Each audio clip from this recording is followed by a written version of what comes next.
from Wellington. Let's turn to business news now with Nona Peltier, who's beside me in Auckland. Someone emailed in last night and said, why is Nona always on such a crappy phone line? Well, you're sitting next to me. So I have no idea. I'm so sorry about that. It must be... I don't know what it is. Oh. I don't know. You've mic'd up and everything. It's lovely to have you here. Retirement village and aged care provider Arvida has gone on a spending spree. What did they buy, Nona?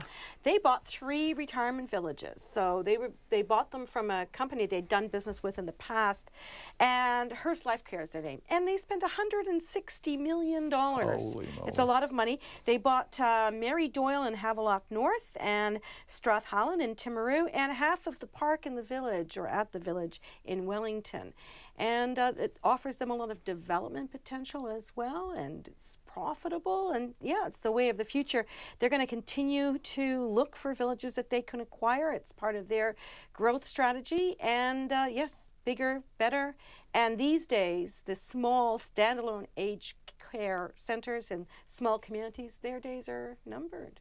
Wow, this is big business now, yeah, isn't it? It's a big business now. And of course, all retirement villages, not all, but in the future, aged care facilities will be incorporated into those. And that's what we're seeing as a trend. Right.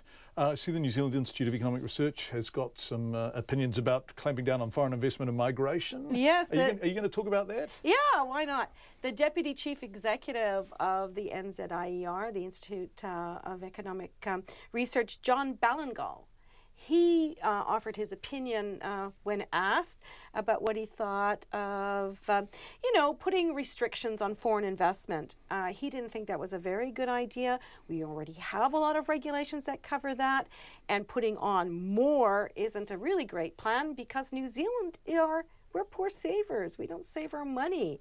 And so because we don't save enough, we really need foreign investment to kind of fill up the gap. And if we start saying, well, we're going to limit that, put on restrictions, it doesn't really help our economy because we're not going to make up the difference. And on the subject of migrants, immigration, he had a similar view. He said, why are we leaving it up to a bureaucrat to decide what migrants we need and what migrants we don't need? We do need migration. It's part of the whole picture. And that was his opinion. So who was that from the NZIER? The Chief Executive, Deputy Chief Executive, John Ballingall. Wading into it just prior to the election. Yeah, so that was their opinion. Yeah. And, but I mean, some of these things, as opinion, other things are fact.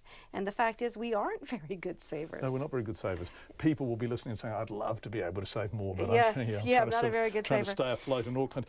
No, what happened on the markets today? Well, it fell a little bit. So yesterday it was steady, unchanged from the day from Friday, as a matter of fact. We're, just 11 points down to 7,840. That's still pretty darn high, though. And the dollar was steady at 72.3 US cents and 90.2 Australian and 54.8 pence. Nona Peltier, thank you very much indeed.